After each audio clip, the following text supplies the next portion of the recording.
ये जो कुंभ है कलयुग के अंदर, स्वर्णिम युग के अंदर हम बैठे हैं। आज की डेट में स्वर्णिम युग चल रहा है। प्रयागराज का महाकुंभ माना जाता है, दिव्य कुंभ माना जाता है, क्योंकि इसे दिव्यता की दृष्टिकोण से देखा जाता है। जब मैं महामंडलेश्वर की उपाधि ली तभी भी कोई आसान नहीं था महामंडलेश्वर की उपाधि लेना। तो जगत गुरु की उपाधि के लिए भी मुझे बहुत कष्ट झेलना पड़ा है। किसी ने जगत गुरु के लिए कहा 2 करोड़ रुपए दीजिए, किसी ने कहा 1 करोड़ दीजिए, किसी ने कहा कि हम नेपाल से आपका कर देते 10 लाख दे दीजिएगा। किन्नर समाज को एक्सेप्ट संतों ने तो जरूर किया, मगर कहीं ना कहीं कुछ ऐसे करप्टेड आज भी संत हैं जो पैसे के पर ही बात करते हैं, किन्नरों का पैसा लेना चाहते हैं। हमारे किन्नर समाज को श्रीमद् भगवद गीता की शिक्षा दें। देहिनो अस्मिन् यथा देहे कौमार्यं यौवनम जरा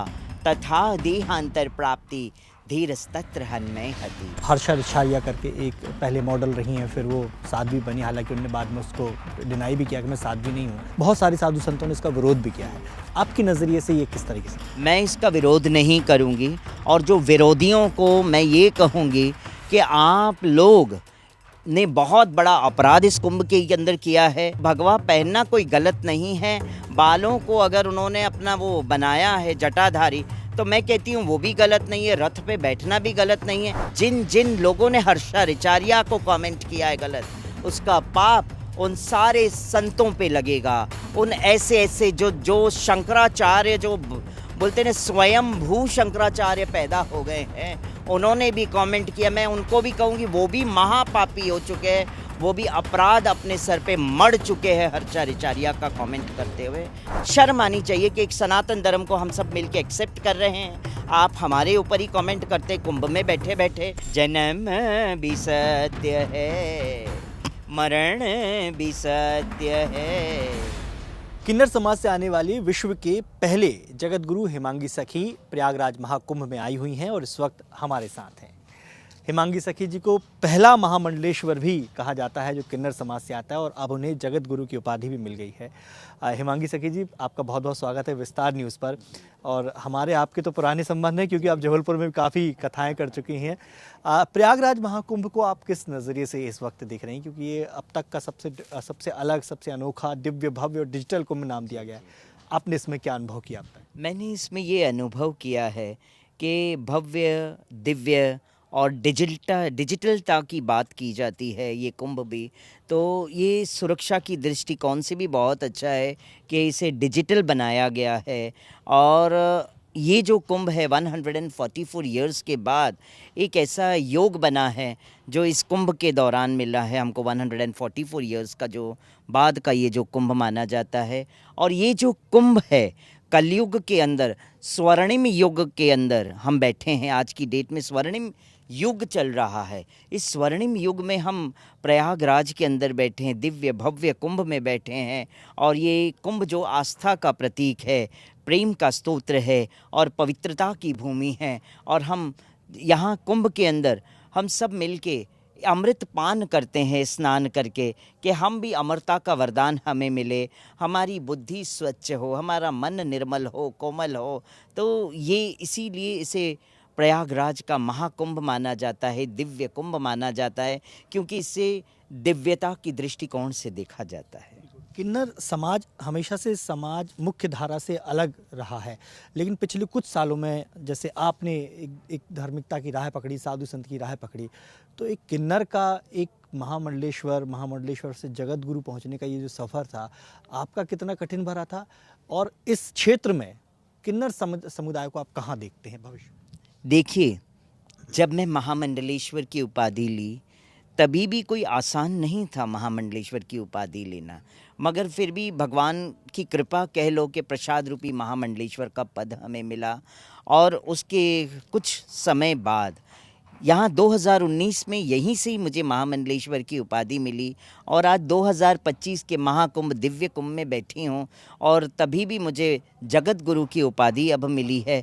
तो जगत गुरु की उपाधि के लिए भी मुझे बहुत कष्ट झेलना पड़ा है, लोगों की कई बातें सुननी पड़ी है, कईयों की तो ऐसे संतों का नाम नहीं लूँगी, मगर कई डिमांड उनके हुए, पैसों का डिमांड हुआ। किसी ने जगत गुरु के लिए कहा 2 करोड़ रुपए दीजिए, किसी ने कहा 1 करोड़ दीजिए, किसी ने कहा 70 लाख दीजिए, किसी ने कहा कि 10 करोड़ लगेगा, आपको प्रशासन की सुविधा, सारी चीज़ें हम देंगे, सब हो जाएगा आपका, हम आपको जगत गुरु का तिलक करेंगे। किसी ने कहा कि हम नेपाल से आपका कर देते, 10 लाख दे दीजिएगा। तो मैं आज जगत गुरु के इस पद पे बैठी हूँ ना, तो यहाँ की नारी संतों ने मुझे जगत गुरु का तिलक करके इस पद पे सुशोभित किया, नारी शक्ति ने किया।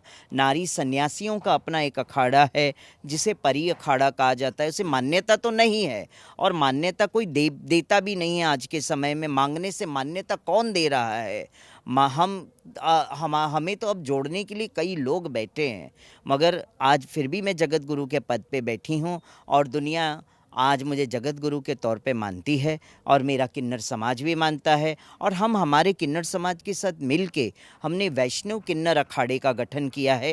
अर्धनारीश्वर धाम के अंतर्गत वैष्णव किन्नर अखाड़ा आता है और वैष्णव किन्नर अखाड़े के महामंडलेश्वर हमने घोषित किए हैं। और अब आने वाले टाइम में भी आप वैष्णव किन्नर अखाड़े के कई महामंडलेश्वरों का पट्टाभिषेक इसी शिविर में होगा। क्या प्रक्रिया होती है, क्योंकि किन्नर जो समाज रहा है हमेशा से बड़ा रहस्यमय रहा है, आम लोगों के लिए उपेक्षा का भी शिकार हुआ, मैं तो ये भी कहूँगा।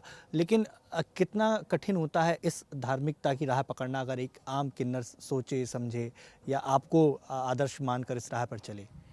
देखिए, पहले तो किन्नर समाज, हाँ, किन्नर समाज को एक्सेप्ट संतों ने तो ज़रूर किया, मगर कहीं ना कहीं कुछ ऐसे करप्टेड आज भी संत हैं जो पैसे के पर ही बात करते हैं, किन्नरों का पैसा लेना चाहते हैं, है ना। तो मैं कहती हूँ हमारे किन्नर सिग्नल पे पहले भीख मांगते थे और आज वो आके सनातन धर्म के गद्दी पे आप लोगों ने बिठा तो दिया, फिर बाद में वापस उनसे पैसा मांग रहे हैं। तो क्या वापस किन्नर समाज सिग्नल पे वापस चला जाए पैसे के लिए, भीख मांगने के लिए? मतलब 2 करोड़ आपको दे दे, 1 करोड़ आपको दे दे और वापस बैठ जाए सिग्नल पे भीख मांगने? तो मैं कहती हूँ कि यही तो कष्ट भरा जीवन है हमारा कि हम आज बैठे हैं पद पे, मगर कोई माने ना माने, मगर आज फिर भी पूरा संत समाज ने मान लिया हमको जगत गुरु। किन्नर समाज के लिए आप क्या करने वाली हैं? आपका जो वैष्णव अखाड़ा बना है, किन्नर समाज का उत्थान एक बहुत बड़ी चुनौती है और आप जैसे लोग जब इस पदवी पर पहुंच चुके हैं कि कुछ कर सकते हैं, तो आपका क्या कार्य योजना है किन्नर समाज की? हमारा किन्नर समाज के लिए यही योजना है कि हम हमारे किन्नर समाज को श्रीमद् भगवद गीता की शिक्षा दें, दीक्षित करके उनको शिक्षित करें और उन्हें रोज कहें कि एक श्लोक का पाठ आपको करना है भगवद गीता का, और उसके बाद हम परीक्षा लेंगे। परीक्षा में आपको सर्टिफिकेट दिया जाएगा कि आप भगवद गीता के मर्मज्ञ हो, आपको गीता का ज्ञान हो चुका है और आप आगे जाके व्यासपीठ पे बैठ के भगवद गीता का गान करें और जन जन के लिए एक उदाहरण का स्तोत्र बने। और हम एक किन्नरों के संकीर्तन मंडली बनाएंगे जो हरि कीर्तन करेंगे और सड़क पे निकलेंगे और कीर्तन करते हुए लोगों के लिए एक उदाहरण का स्तोत्र बनेंगे और लोगों को, जन को जागृत करेंगे कि एक किन्नर जब हरि संकीर्तन कर रहा है, सड़क पे उतर के भगवद गीता का गान कर रहा है, तो पूरा समाज भी उमड़ के आएगा, बोलेंगे लाओ हम भी इन किन्नरों के पच्चीनों पे चलते हैं और भगवान की भक्ति करते हैं। क्योंकि भगवद गीता कहता है देहिनो अस्मिन् यथा देहे कौमार्यम यौवनम जरा तथा देहांतर प्राप्ति धीरस्तत्र हन्मय हति। तात्पर्य ये है कि भगवद गीता है, कहता है कि हमारा ये जो देह है, ये जो शरीर है, ये जो जन्म है, ये 3 अवस्थाओं से गुजरता है, बाल्य अवस्था, कौमार्य अवस्था और वृद्धि अवस्था की ओर अग्रसर होता है। और जो आत्मज्ञानी है, जो जिसे गीता का ज्ञान है, जिसे आत्मा का ज्ञान है, वो कभी जन्म मरण के चक्रव्यूहों से घबराता नहीं है, क्योंकि उसे पता है जन्म भी सत्य है, जन्म भी सत्य है, मरण भी सत्य है, बीच में जो कुछ है वो नाटक है, सांचा लक्ष्य जीवन का एकमात्र मोक्ष है, मोक्ष है तो भगवत गीता मोक्ष का रास्ता दिखाता है। ये जो पूरा कुंभ चल रहा है, अब तक इसमें हमने देखा कि कुछ कंटेंट भी ऐसे वायरल हो रहे हैं जो बड़े विवादित हुए। चाहे वो हर्षा रिछारिया करके एक पहले मॉडल रही हैं, फिर वो साध्वी बनी, हालांकि उन्होंने बाद में उसको डिनाई भी किया कि मैं साध्वी नहीं हूँ, फिर उन्हें रथ में बिठालना भी। तो इस तरह के कंटेंट अगर वायरल होते हैं, क्योंकि कुंभ की एक गरिमा होती है, एक प्रतिष्ठा होती है, उसकी एक मर्यादाएं होती हैं, बहुत सारे साधु संतों ने इसका विरोध भी किया है। आपके नज़रिए से ये किस तरीके से? मैं इसका विरोध नहीं करूंगी, और जो विरोधियों को मैं ये कहूंगी कि आप लोग ने बहुत बड़ा अपराध इस कुंभ के अंदर किया है। उन विरोधी संतों को मैं यही कहूंगी, आप लोगों ने बहुत बड़ा पाप किया है, क्योंकि एक लड़की जो साध्वी नहीं कहूँगी मगर रिछारिया कहूँगी, उसने अपने आप को कभी साध्वी नहीं कहा। उन्होंने कहा मैं यहाँ पर आई हूँ भक्ति के लिए, मैं यहाँ पर आई हूँ शुद्ध होने के लिए, मैं यहाँ पर आई हूँ गुरु की शरण लेने के लिए कि गुरु से मुझे कुछ प्राप्त होगा। और अगर उनके गुरु जो कैलाशानंद गिरी जी ने अगर उन्हें सपोर्ट किया और उन्होंने रथ पे बिठाया, भगवा पहना, तो भगवा पहनना कोई गलत नहीं है। बालों को अगर उन्होंने अपना वो बनाया है जटाधारी, तो मैं कहती हूँ वो भी गलत नहीं है। रथ पे बैठना भी गलत नहीं है, क्योंकि अगर कोई व्यक्ति नया है और वो सनातन के साथ जुड़ने आया है, वो भक्ति करने आया है, तो हम सबको उसे एक्सेप्ट करना चाहिए और उससे भक्ति मार्ग में आगे बढ़ाना चाहिए, ना कि हर्षा रिचारिया के ऊपर कमेंट पे कमेंट करना चाहिए, सपोर्ट करना चाहिए। वी शुड बी हैप्पी कि हमारे सनातन धर्म को एक ऐसी लड़की ने एक्सेप्ट किया है जो फिल्म जगत से आती है, और उन्होंने स्वयं कहा मैं साध्वी नहीं हूँ, मुझे अब साध्वी मत कहिए, है ना। मैं तो गुरु की शरण में आई हूँ शिक्षा लेने के लिए और कुंभ को समझने के लिए, सनातन को समझने के लिए। मगर आपने उनका इतना दिल दुखा दिया कि वो सनातन को समझ ही नहीं पाई और कुंभ से अपने मन में बहुत कुछ ऐसा भर के चली गई नेगेटिविटी, जो ये अच्छी बात नहीं है। इसका पाप जिन जिन लोगों ने हर्षा रिचारिया को कमेंट किया है गलत, उसका पाप उन सारे संतों पे लगेगा। उन ऐसे ऐसे जो शंकराचार्य जो बोलते हैं स्वयं भू शंकराचार्य पैदा हो गए हैं, उन्होंने भी कमेंट किया। मैं उनको भी कहूँगी वो भी महापापी हो चुके हैं, वो भी अपराध अपने सर पे मढ़ चुके हैं हर्षा रिचारिया का कमेंट करते हुए। मैं कमेंट नहीं करूँगी, मैं कहूँगी वो सनातन के साथ जुड़ने आई थी, उसे एक्सेप्ट करना चाहिए। क्योंकि आप लोग तो सब पे कमेंट करने लग गए हो, हर्षा रिचारिया के साथ भी कमेंट करने लग गए हो, हमारे जैसे किन्नर जगत गुरुओं पे भी कमेंट करते हो, किन्नर अखाड़े पे भी कमेंट करने लग गए हो। तो मैं कहती हूँ ऐसे संतों को शर्म आनी चाहिए, शर्म आनी चाहिए कि एक सनातन धर्म को हम सब मिलके एक्सेप्ट कर रहे हैं, आप हमारे ऊपर ही कमेंट करते कुंभ में बैठे बैठे, तो आपके सनातन के साथ फिर कौन जुड़ेगा। आप कहते हैं हम तो सबको एक छत के नीचे लाना चाहते, हम सबको हिंदू बनाना चाहते, हम सबको सनातनी बनाना चाहते। अगर इस तरह का कमेंट करेंगे तो यहाँ से कौन क्या सनातनी बनेगा, कैसे हिंदू के साथ जुड़ेगा।